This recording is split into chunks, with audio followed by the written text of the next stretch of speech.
अगर कोई बहुत एक्सपीरियंस्ड, बहुत टैलेंटेड आर्मी कमांडर है जिसने अपने देश की आर्मी को बहुत सारे बैटल्स में जीत दिलाई है, तो अगर वही कमांडर नेवी में, नेवल बैटल्स में इन्वॉल्व हो, जहां पे लड़ाइयां जमीन पे नहीं समुद्र में होती है, तो क्या वो उतना ही सक्सेसफुल होगा?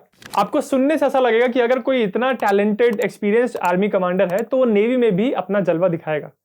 पर इस वीडियो में मैं आपको एक ऐसी घटना के बारे में बताऊंगा जिसमें जब एक आर्मी के टैलेंटेड, एक्सपीरियंस कमांडर को नेवी की कमांड दी गई तो कैसे उसने नेवी को पूरी तरह तबाह कर दिया। ये नेवल कमांडर था स्पेन का और इसका सामना हो रहा था ब्रिटिश नेवी के साथ। कहानी शुरू होती है साल 1588 से।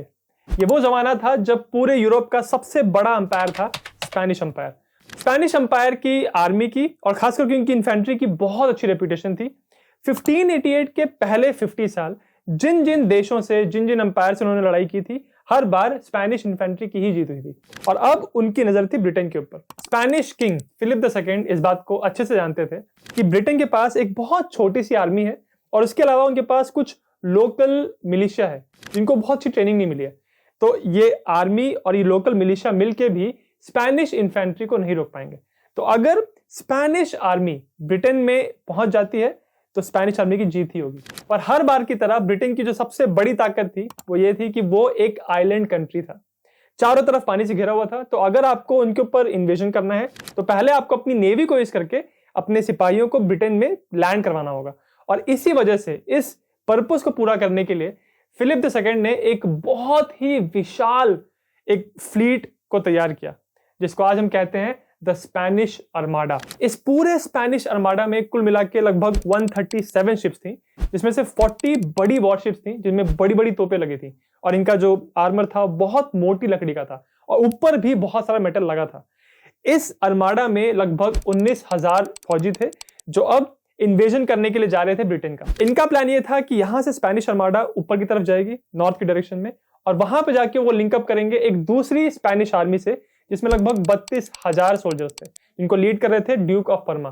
तो यहां से स्पेनिश आर्माडा, यहां से 32,000 स्पेनिश फौजी, ये दोनों आर्मीज मिलकर इकट्ठा होंगी और फिर ये ब्रिटेन को इन्वेड करेंगी। और इतनी बड़ी स्पेनिश आर्मी जब ब्रिटेन को इन्वेड करेगी तो इस बात की गारंटी थी कि ब्रिटिश आर्मी उनको नहीं रोक पाएगी। फिलिप II ने अपनी इस आर्मी का कमांडर बनाया अपने एक बहुत ही भरोसेमंद, बहुत सक्सेसफुल और बहुत एक्सपीरियंस्ड आर्मी कमांडर को, जिनका नाम था मेडिना सिडोनिया। जैसे मैंने पहले बताया, सिडोनिया एक बहुत ही प्रचलित, बहुत ही एक्सपीरियंस्ड कमांडर थे और ऐसा कहा जाता था कि इस आर्माडा को लीड करने के लिए इनसे बेहतर कमांडर कोई नहीं है स्पेन के अंदर। अब क्योंकि ये आर्माडा बहुत बड़ी थी, इसमें बहुत सारी बड़ी बड़ी शिप्स थी, तो इसको बनाने के लिए बहुत टाइम और बहुत सारा पैसा लगा था। ऐसा आप कह सकते हैं कि फिलिप II ने पूरी स्पेनिश इकोनॉमी को दांव पे लगा दिया था इस आर्माडा को बनाने के लिए। तो इतने समय में जो आर्माडा बनी थी, इस पूरे टाइम में ब्रिटिश लोगों को पता चल गया था कि हाँ, वहां पे आर्माडा बन रही है और ये एक इन्वेजन प्लान कर रहे हैं। तो इसीलिए ब्रिटिश शिप्स को तैयारी का मौका मिल गया था। स्पेनिश आर्माडा को रोकने के लिए ब्रिटिश लोगों ने भी अपनी एक फ्लीट तैयार की जिसमें लगभग 200 शिप्स थी, पर इसमें से ज्यादातर शिप्स मर्चेंट शिप्स थी जिनके ऊपर उन्होंने तोपें लगा दी थी। ये वही बात हो गई कि मान लीजिए कि आज के टाइम आपके पास एक प्राइवेट याट है, अपनी एक बोट है और आपके देश की सरकार आपको कह रही है कि हमको किसी पे हमला करना है तो आप अपनी प्राइवेट बोट मुझे दे दो और उसके ऊपर मैं तोप लगा दूंगा। तो यही चीज ब्रिटिश नेवी ने भी की थी और इन्हीं 200 शिप्स को लेके वो तैयार थे आर्माडा को रोकने के लिए। अब एक तरफ थी स्पेनिश आर्माडा जिसमें बहुत बड़ी बड़ी ताकतवर शिप्स थी और दूसरी तरफ थी ब्रिटिश फ्लीट। इन दोनों साइड्स की जो शिप थी, इनमें दो तरह के अंतर थे। पहला ये कि ये शिप्स किस तरह की बनी थी, किस मटेरियल की बनी थी, और दूसरा इन शिप्स में किस तरह की तोपों का इस्तेमाल किया गया था। तो स्पेनिश आर्माडा में, जैसे मैंने पहले बताया आपको, बहुत बड़ी बड़ी शिप्स थी जिसमें बहुत सारी लकड़ी का इस्तेमाल किया गया था, जिसकी वजह से शिप्स बहुत मजबूत थी। तो अगर आप इनके ऊपर एक गोला, एक कैनन फायर करोगे तो बहुत चांस है कि वो गोला टकरा के हट जाएगा और ज्यादा डैमेज इस शिप को होगा नहीं, जिसकी वजह से स्पेनिश आर्माडा की शिप्स बहुत मजबूत थी और उसी की वजह से ये शिप्स धीरे भी चलती थी। दूसरी तरफ ब्रिटिश शिप जो थी वो पतली लकड़ी से बनी थी, उनके पास बहुत रीइंफोर्समेंट नहीं था, तो इसकी वजह से उतनी मजबूत नहीं थी। पर क्योंकि मजबूत नहीं थी, इसकी वजह से हल्की थी और इजीली मैन्यूरेबल थी, मतलब ज्यादा तेजी से आप इनको मूव कर सकते हो। दूसरा अंतर था तोपों का। स्पेनिश आर्माडा में जो 40 शिप्स थी, इनके ऊपर बड़ी बड़ी तोपें लगी थी और बहुत सारा मेटल था, जिसकी वजह से जब ये तोपें फायर करती थी, इनका जो गोला निकलता था, जब ये टारगेट पे लगा तो ऑलमोस्ट उस टारगेट को डिस्ट्रॉय ही करता था। बट लिमिटेशन यहाँ पे ये थी कि अगर इतना बड़ा आप गोला फायर कर रहे हो तो आपको रेंज बहुत ज्यादा नहीं मिलेगी, यानी वो गोला बहुत दूर तक नहीं पहुंचेगा। दूसरी तरफ जो ब्रिटिश शिप्स थी उनके पास जो तोपें थी वो हल्की थी, कम उसमें मेटल का जो गोला था वो कम भारी था, तो इसका फायदा ये था कि उनका जो रेंज था वो बहुत ज्यादा था, तो आपको बहुत दूर तक वो फायर कर सकते हैं। पर क्योंकि गोले इनके हल्के थे तो आपको एक ही टारगेट पे बहुत देर तक फायर करना पड़ेगा, बहुत सारे गोलों का इस्तेमाल करना पड़ेगा उसको पूरी तरह डिस्ट्रॉय करने के लिए। तो इस तरह से साल 1588 में मई के महीने में लिस्बन से ये स्पेनिश आर्माडा रवाना होती है लगभग 19,000 सेलर्स को लेकर नॉर्थ की तरफ। और इनको रोकने के लिए जो ब्रिटिश फ्लीट थी वो प्लिमथ हार्बर से थोड़ा दूर रुकी हुई थी। ब्रिटिश नेवी के पास ये इंटेलिजेंस थी कि स्पेनिश आर्माडा में कुछ बहुत बड़ी बड़ी शिप्स हैं और उनके पास बड़ी बड़ी तोपें हैं, तो अगर इन तोपों का गोला उनको लगा तो ब्रिटिश शिप्स जो हैं वो बच नहीं पाएंगी। तो उनका प्लान ये था कि वो स्पेनिश आर्माडा की जो तोपें हैं उनसे रेंज के बाहर रह के लगातार स्पेनिश आर्माडा के ऊपर फायर करेंगी, और उन्होंने यही किया। जब उन्होंने स्पेनिश आर्माडा की शिप्स को आते हुए देखा तो ब्रिटिश नेवी ने उनको एंगेज किया, पर इतने डिस्टेंस से वो फायर कर रहे थे कि ब्रिटिश शिप्स का जो गोला है वो जाके स्पेनिश शिप्स को लगे, बट स्पेनिश शिप्स जब फायर करें तो वो ब्रिटिश शिप को ना लगे। तो इस तरह से दोनों फ्लीट आपस में लड़ाई करते हुए आगे बढ़ रही थी, और हालांकि बहुत सारी शिप्स को डैमेज हुआ स्पेनिश आर्माडा की, बट फिर भी मोस्टली जो उनकी फ्लीट थी, उनकी जो आर्माडा थी, वो इंटैक्ट होते हुए ही कले के हार्बर पे पहुंच गई। अब ये ब्रिटिश नेवी के लिए एक बहुत बुरी बात थी, क्योंकि उन्होंने देखा कि उनके सामने से आर्माडा निकल गई और आर्माडा की ज्यादातर शिप्स को डैमेज नहीं कर पाए। तो अगर इसी तरह से वो कले पहुंच गए हैं तो कले में वो कुछ आगे जाके फिर ड्यूक ऑफ पर्मा के साथ लिंकअप करेंगे और फिर इसी तरह से वो ब्रिटेन को भी इन्वेड कर देंगे, और जो ब्रिटिश फ्लीट है वो कुछ खास उखाड़ नहीं पाएगी स्पेनिश आर्माडा का। तो इस वजह से ब्रिटिश सेलर सब बहुत डर रहे थे। और वहीं दूसरी तरफ स्पेनिश शिप्स के जो सोल्जर्स थे उनका मोराल बहुत हाई था, वो अब तैयार थे ब्रिटेन के इन्वेजन के लिए। जैसे स्पेनिश आर्माडा के कमांडर थे सिडोनिया, वैसे ही ब्रिटिश फ्लीट के कमांडर थे फ्रांसिस ड्रेक।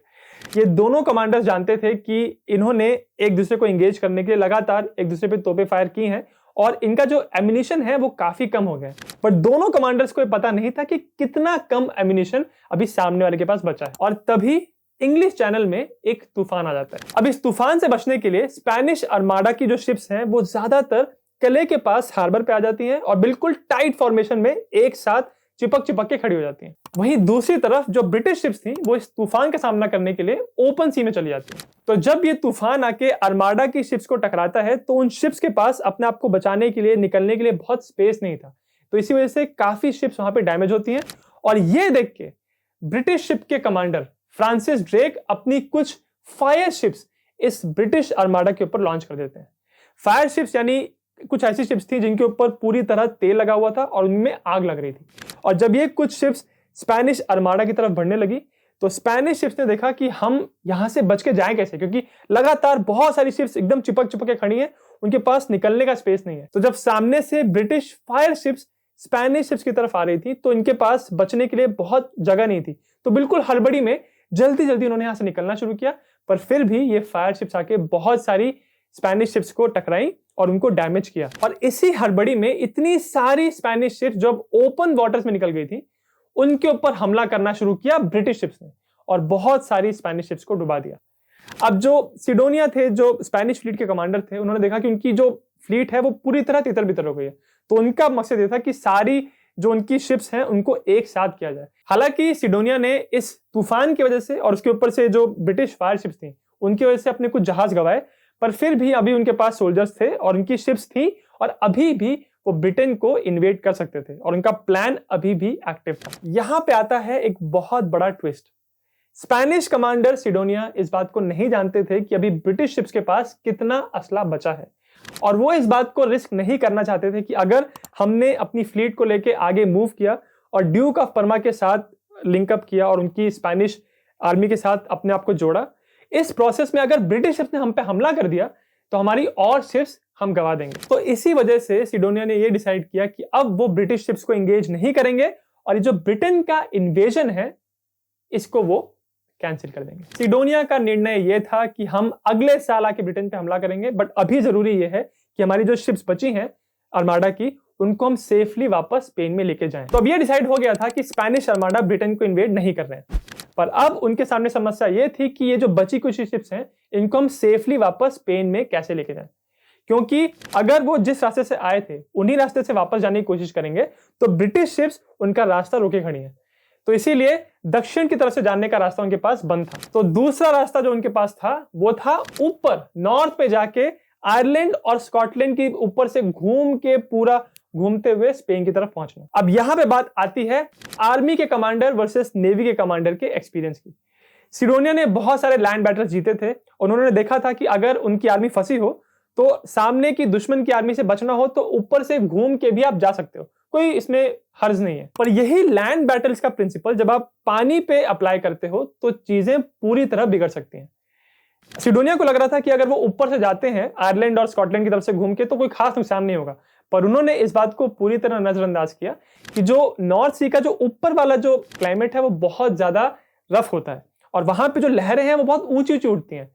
तो जब सिडोनिया ने अपनी आर्माडा को ऑर्डर दिया कि हम नीचे से नहीं बल्कि ऊपर नॉर्थ सी के आयरलैंड और स्कॉटलैंड के ऊपर से घूम के जाएंगे, तो उनके जो कैप्टन्स थे, जो सेलर्स थे, उनको आदत थी मेडिटेरेनियन के समुद्र के बहुत शांत समुद्रों की। पर जब वो नॉर्थ सी के ऊपर से गए तो उन्होंने देखा कि इतनी ऊंची ऊंची लहरें उठ रही हैं, इतना रफ समुद्र है और उसके ऊपर से इतने तूफान आ रहे हैं। और इन्हीं तूफानी समुद्रों की वजह से स्पेनिश आर्माडा ने अपनी 12 से ज्यादा शिप्स गंवा दी और ये बड़ी बड़ी वॉरशिप्स थी जो बहुत जरूरी थी स्पेनिश नेवी के लिए। तो बहुत समय के बाद इस ठंडे पानी में इतने समुद्रों से जूझते हुए फाइनली जब स्पेनिश आर्माडा स्पेन में पहुंची तो 45 शिप्स गंवा चुके थे और उनके साथ साथ 12,000 सोल्जर्स। हालांकि सुनने से आपको ये नंबर 45 बड़ा ना लगे, बट ये 45 बड़ी शिप्स थी और इन शिप्स को बनाने के लिए जैसे मैंने कहा फिलिप II ने अपना पूरा इकोनॉमी का जोर लगा दिया था। तो ये 45 शिप्स इतने इजीली रिप्लेसेबल नहीं थी।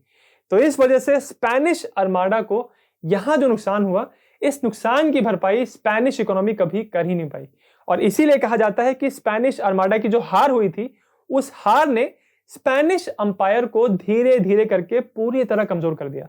और आगे आने वाले सालों में जब स्पेनिश अंपायर जो साउथ अमेरिका में था, साउथ अमेरिका से जो शिप्स आती थी स्पेन में इतना सामान लेके, उन शिप्स को अब ब्रिटिश शिप्स अटैक करने लगी और अपनी शिप्स को बचाने के लिए स्पेनिश नेवी के पास शिप्स ही नहीं बची थी। तो इसीलिए कहा जाता है कि सिडोनिया जो कि एक बहुत ही प्रसिद्ध आर्मी कमांडर थे, उन्होंने बहुत बार अपनी आर्मी को जिताया था लैंड बैटल्स में।